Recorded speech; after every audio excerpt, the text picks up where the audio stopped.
Want to get into fitness, but it all seems kind of complicated and expensive? Yeah, let's fix that. Totally get it.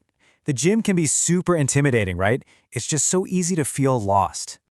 But what if the solution costs literally nothing? We're talking about using just your own body weight. Yep, you can get a great workout right in your living room. Fitness actually comes to you. And that's the real magic. The whole no equipment thing, that's what makes starting so easy. Okay, so check this out. The gym way has all these barriers. The bodyweight way, it's just you. So, what are these exercises? Let's break down 4 simple movements that build a solid foundation. First up, the squat. This one is an absolute powerhouse for your legs and glutes.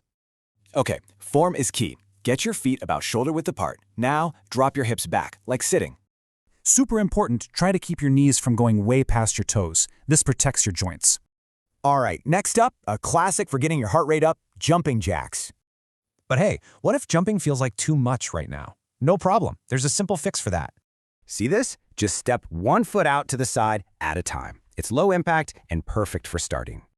Let's talk flexibility. The forward bend is amazing for your hamstrings and easing back tension. And last but not least, let's hit the core with bicycle crunches. These are fantastic. So for the form, you're going to bring your opposite knee to your opposite elbow, just like riding a bike. And a quick tip, go slow and controlled. And please, please don't pull on your neck. So, what's the big takeaway? It's simple. This is free, it works, and you can start right now. Every journey starts with just one step. So, what's your first move going to be?